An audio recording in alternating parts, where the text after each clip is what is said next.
It's impossible to understand the creation of the Bretton Woods system without understanding the context within which it emerged. And there are several important aspects to that context, including the economic, the political and the military, the social, the ideological and the institutional context. I'll start with the economic context. The economic context into which discussions about the creation of the Bretton Woods system emerged was dominated by the dramatic and prolonged economic crisis of the 1930s. What's important about the crisis of the 1930s was that it wasn't just a technical economic crisis, but a crisis of the economy that had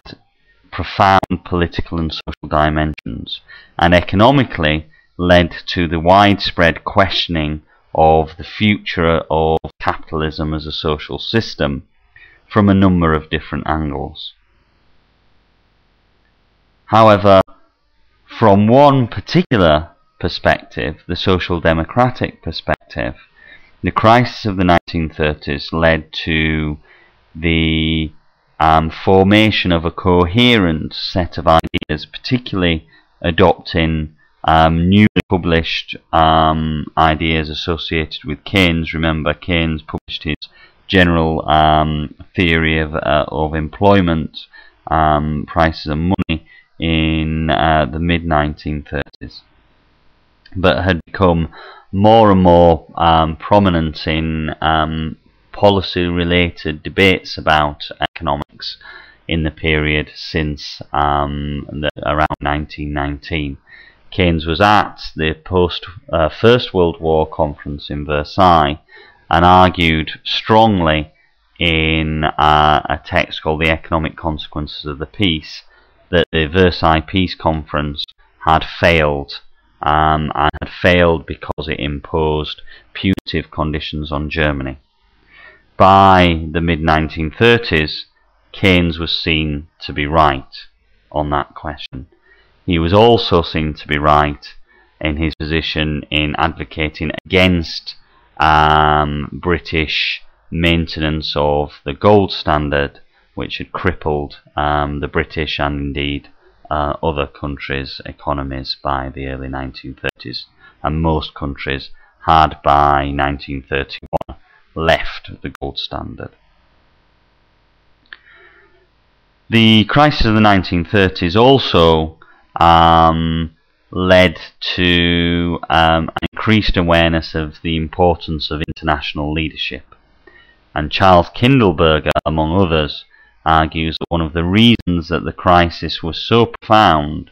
was that Britain was no longer able to provide the role of guaranteeing the world economy in the way that it had done prior to World War I, and the United States, for its part, was not yet willing to take on that role, and that's evidenced, for example, by its failed attempt at leadership in the wake of World War I. Failed in the sense that the US Congress and US public opinion rejected the then President Woodrow Wilson's plan for American involvement in reorganizing the world political economy, the world political system and the economic system. The importance of Keynes's increasing prominence during this time within those countries that opted for the social democratic solution to the crisis of the 1930s was significant in that it led to the widespread adoption by mid to late 1930s of significant state intervention in the market to generate demand. Useful text on this, on the variety of different economic policy solutions pursued in response to the crisis, is Peter Gurevich's book on the subject, and I'll ensure that that's in the resources slide towards the end of this e-lecture. Obviously, the most important aspect of state intervention in the market to stimulate demand by the end of the 1930s, in fact, arose in preparation for war, and it's argued by many commentators that it was indeed the state's large-scale involvement in the economy as a result of wartime production that pulled the economy out of the crisis.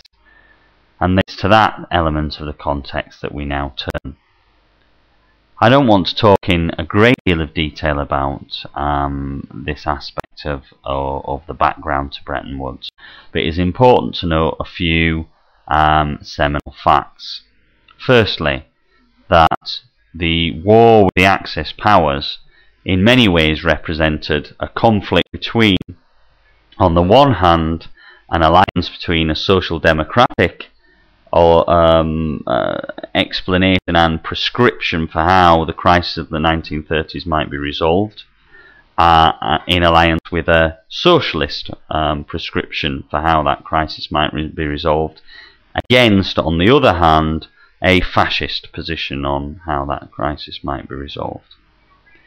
The second thing I think that's important to understand about the political and military context for Bretton Woods is that by 1941, when Keynes began to, well, 1940-41, when Keynes began to think about plans for post-war economic reconstruction, Britain was in fact near defeat. Just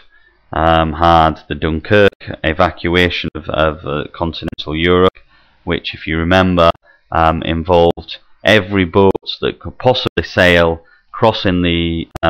English Channel to collect soldiers from the beaches of France who were in full retreat from the oncoming Nazi advance. That's the first. That's the second aspect of the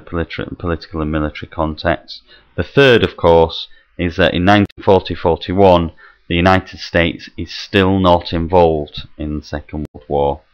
and Britain is on its knees and requiring American help that is